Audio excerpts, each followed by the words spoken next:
Iván Vasilievich, conocido también como Iván el Terrible, fue el primer zar de Rusia y gobernó desde 1547 hasta su muerte en 1584. A lo largo de su reinado, se ganó una reputación de brutalidad y crueldad, y su legado ha sido objeto de controversia y debate en la historia. Una anécdota interesante sobre la vida de Iván el Terrible se refiere a su matrimonio con su primera esposa, Anastasia Romanova.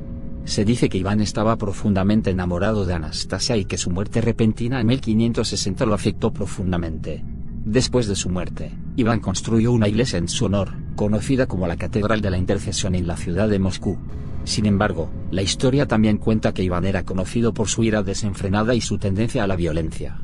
En una ocasión, Iván se enfureció con su hijo Iván Ivanovich y lo golpeó tan fuerte en la cabeza con un bastón que lo dejó inconsciente.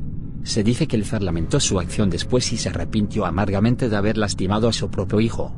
Otro episodio oscuro de la vida de Iván fue la creación de la Oprichnina, una organización especial de fuerzas policiales que utilizó para reprimir a la nobleza y consolidar su poder. Los oprichniki, como se les llamaba, llevaban sombreros negros y una escoba como símbolo de su poder para barrer a los enemigos del zar. Realizaron muchas ejecuciones y torturas en nombre del zar, y se cree que su brutalidad contribuyó a la disminución del poder y la influencia de la nobleza en Rusia. En resumen, la vida de Iván el Terrible es un estudio en contrastes, aunque se le atribuyen algunos logros importantes, como la conquista de Kazán y Astracán. Su reputación como gobernante cruel y despótico es difícil de ignorar. Aunque Iván el Terrible es un personaje importante en la historia rusa y sus logros militares son destacables, su gobierno también estuvo marcado por actos de violencia y represión que lo han convertido en uno de los gobernantes más temidos y odiados en la historia de Rusia. Uno de sus actos más terribles fue el llamado Día del Perdón Sangriento de 1570, en el que Iván ordenó a los oprichniki llevar a cabo una masacre indiscriminada de la población de Novgorod, una ciudad importante en el norte de Rusia que se había rebelado contra su gobierno. Se estima que murieron alrededor de 10.000 personas ese día, entre ellas mujeres y niños, y la ciudad quedó devastada. Además de esta masacre, Iván también fue responsable de la muerte de varios miembros de la nobleza rusa, a menudo por acusaciones infundadas de traición o conspiración.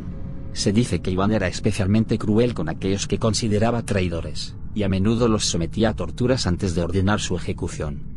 También se sabe que utilizó la Oprichnina para perseguir y reprimir a sus oponentes políticos, lo que resultó en la confiscación de tierras y propiedades de muchos nobles, y la pérdida de influencia política para la aristocracia rusa. Otro acto terrible de Iván fue su comportamiento hacia su propio hijo y heredero, Iván Ivanovich. Después de una disputa con su hijo en 1581, se dice que Iván lo golpeó tan fuerte en la cabeza con un bastón que lo mató. Este acto de violencia hizo que muchos de sus súbditos lo consideraran aún más inestable y cruel, y contribuyó a la creciente impopularidad de su gobierno. En general, aunque Iván el Terrible logró importantes victorias militares y es reconocido por haber modernizado el sistema legal y administrativo de Rusia, su legado está marcado por su gobierno brutal y represivo. Sus actos terribles han sido recordados durante siglos, y su nombre se ha convertido en sinónimo de despotismo y violencia en la historia rusa.